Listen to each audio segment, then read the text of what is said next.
La vraie richesse d'un homme en ce monde se mesure au bien qu'il a fait autour de lui, a dit le prophète Mahomet. Et offrir des vivres à ses frères musulmans pendant le temps de Ramadan, c'est se créer une fortune inestimable. Ainsi, Fabrice Koulibaly veut construire cette fortune inépuisable. Pour ce faire, le directeur général de l'AGEROUTE Côte d'Ivoire a fait son traditionnel don de sucre et riz aux musulmans de Côte d'Ivoire. Et Bouaké n'est pas resté en marge cette fois-ci. Par la main du président des ressortissants de la région de Denguélé à Bouaké, Fabrice Koulibaly a offert le vendredi 15 avril 2022, vendredi saint pour les chrétiens du monde, un important don de sucre d'une quantité de 5 tonnes et aussi 5 tonnes de riz pour une valeur estimée à 6 millions de francs CFA. Les bénéficiaires étaient de toutes les couches, en commençant par les plus vulnérables que sont les pensionnaires des 2 prisons de Bouaké. Ensuite, l'association des femmes veuves Petra Rock, des personnes vivant avec un handicap et enfin, le couplage de la communauté chrétienne et musulmane à la grande mosquée de Djamboro. L'émissaire du DG de l'AGEROUTE Côte d'Ivoire a transcrit les mots du donateur. Le don que nous avons reçu cet après-midi et distribué aux communautés est fait grâce à notre DG de l'AGEROUTE, qui est Fabrice Koulibaly. C'est notre frère. Et vraiment, tout ce qu'il vient de faire aujourd'hui va à l'endroit de la communauté.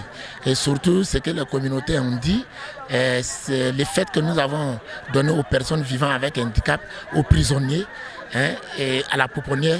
Vraiment, ça a été salutaire pour la communauté. Toutes les couches représentées étaient heureuses de recevoir ce don de Fabrice Koulibaly, un vendredi saint 2022, dans une mosquée. Une preuve de la bonne santé des relations entre chrétiens et musulmans de Bouaké, qui vivent concomitamment le temps de carême et le mois du Ramadan. Les risques que vous venez nous donner là, avec ce cycle là, on est très contents. Nous, imams, vous avez fait salutation beaucoup même.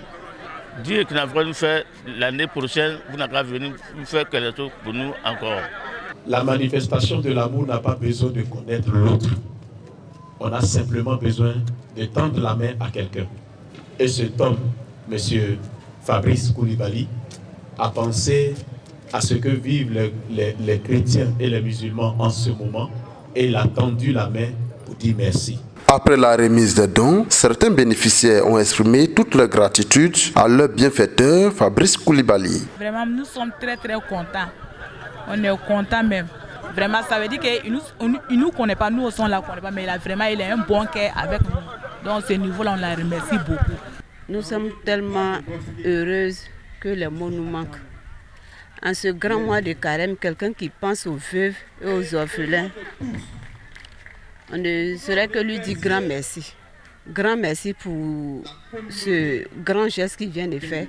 C'est que c'est une personne au grand cœur. Parce que si tu n'es pas une personne au grand cœur, tout ce bon mois-là va passer sans que tu ne fasses des gestes. Et le fait de penser aux veuves et aux orphelins, vraiment, ça nous va droit au cœur. Et nous souhaitons plein succès au DG de l'AGEROUTE Côte d'Ivoire. La reconnaissance de toutes les communautés présentes s'est manifestée par des bénédictions pour Fabrice Koulibaly afin que son grenier soit toujours